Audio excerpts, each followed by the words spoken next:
دوسرا مسئلہ یہ ہے کہ حضرت امام حسن رضی اللہ عنہ اور حضرت امیر معاویہ رضی اللہ عنہ، یہ دو حضرات درجہ صحابیت میں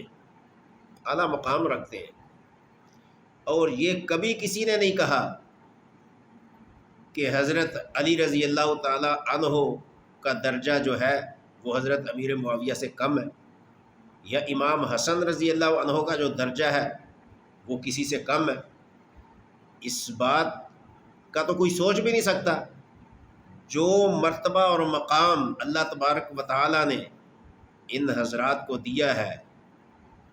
جو کہ اہل بیت کے ممبر ہیں، وہ درجہ کوئی اور لے سکتا ہے؟ لیکن یہ بھی کسی کو حق حاصل نہیں ہے کہ حضرت امیر معاویہ رضی اللہ تعالیٰ عنہ کو درجہ صحابیت سے کوئی نکال سکے۔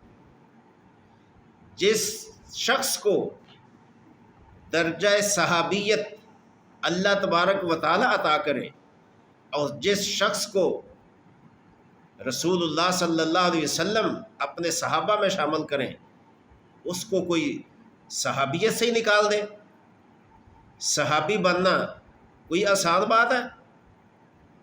یہ مقام صحابیت میں پہلے عرض کر چکا ہوں۔ اس وقت جو مجھے بات عرض کرنی ہے، بہت سارے لوگ مجھے سمجھ نہیں آتی کہ ان کی عقل اور ان کا دماغ کام کیوں نہیں کرتا۔ دنیاوی باتوں میں تو ان کی عقل بڑی چلتی ہے، سیاسی باتوں میں عقل بڑی چلتی ہے، اختلافات میں زبان بڑی چلتی ہے، لیکن اتنی ان کو عقل نہیں ہے کہ امام حسن اور حضرت امیر معاویہ رضی اللہ تعالی عنہ کے بارے میں کوئی مثبت سوچ رکھ لیں۔ اس لیے کہ جنہوں نے رسول اللہ صلی اللہ علیہ وسلم کو حالت ایمان میں دیکھا، جنہوں نے رسول اللہ صلی اللہ علیہ وسلم کا مبارک دور نبوت پایا، اور جنہوں نے رسول اللہ صلی اللہ علیہ وسلم کے پیچھے نمازیں ادا کی، کیا ان کو دین سمجھ نہیں آیا؟ اس بات کو اگر کوئی نہیں سمجھتا کہ جنہوں نے اللہ کے نبی کو دیکھا، اس دور کو دیکھا، آپ کے پیچھے سارے اعمال کیے، ان کو اگر دین سمجھ نہیں آیا، تو آج کا کوئی بڑے سے بڑا مفکر، محدث، غوث، کتب، ابدال بھی ہو، تو دین اس کی سمجھ میں نہیں آیا، ان کی سمجھ میں آیا ہے۔ تو اس لیے رسول پاک صلی اللہ علیہ وسلم نے فرمایا امام حسن رضی اللہ عنہ کے بارے میں، ابنی ھذا سید،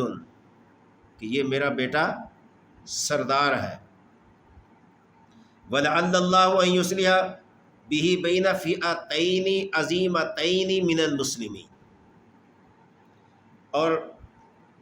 ایک اور حدیث میں آتا ہے کہ ابنی ھذا سید وَلَعَلَّ اللَّهُ أَن يُصْلِحَ بِهِ بَيْنَ فِئَتَيْنِ مِنَ الْمُسْلِمِینَ، یعنی ایک حدیث میں آتا ہے فِئَتَيْنِ عَظِیمَتَيْنِ مِنَ الْمُسْلِمِینَ، ایک حدیث میں ہے کہ فِئَتَيْنِ مِنَ الْمُسْلِمِینَ۔ مطلب کیا ہے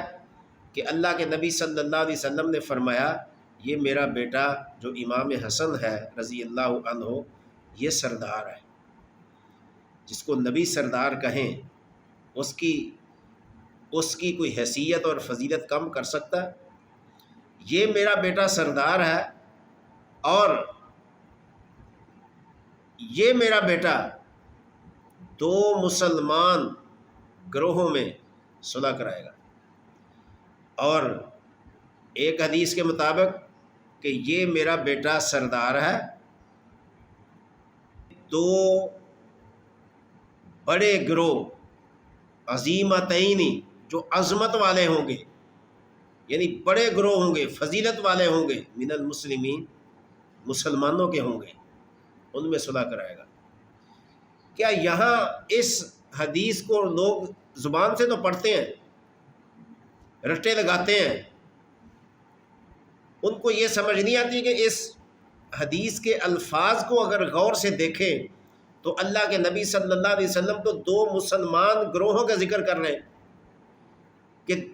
جن دو گروہوں میں امام حسن رضی اللہ عنہ صلح کرائیں گے وہ مسلمانوں کے گروہ ہوں گے، اور عظمت والے گروہ ہوں گے، فضیلت والے ہوں گے، عظیمتین۔ تو یہاں عقل پہ کیوں پردہ پڑ جاتا ہے کہ وہ کہتے ہیں جی کہ نہیں امیر معاویہ کا گروہ تو باغی تھا؟ کیا جس گروہ کو اللہ کے نبی مسلمانوں کا گروہ کہیں وہ باغی ہو سکتا ہے؟ کہ جس گروہ کی قیادت امیر معاویہ کریں اور وہ مسلمانوں کا گروہ ہو، وہ عظمت والا گروہ ہو، وہ باغی ہو سکتا ہے؟ اور ان لوگوں کو شرم نہیں آتی کہ جس گروہ کو اللہ کے نبی مسلمان کہہ رہے ہیں کہ دو بڑے مسلمان گروہ، اس گروہ میں سے ایک گروہ کو تم باغی گروہ کہتے ہو کہ امیر معاویہ کا جو گروہ تھا وہ باغی تھا، کہ امیر معاویہ کے ساتھ جو صحابہ تھے وہ باغی تھے، کہ امیر معاویہ کے ساتھ جو اللہ کے نبی صلی اللہ علیہ وسلم کو رسول ماننے والے تھے، جانے دینے والے تھے، اپنے آپ کو دین کی خاطر کٹ مرنے کے لیے جو ہر وقت تیار رہتے تھے، نعوذ باللہ وہ باغیوں کا گروہ تھا۔ تم 1444 سال کے بعد آج اس حدیث کے مطلب کو سمجھے ہو، وہ صحابہ نہیں سمجھے، وہ تابعین نہیں سمجھے، تبع تابعین نہیں سمجھے، وہ بزرگان دین نہیں سمجھے، مگر تمہارے نزدیک تو وہ بزرگ ہے ہی نہیں، تم تو کہتے ہو کہ وہ بابش ہے ہی کوئی نہیں۔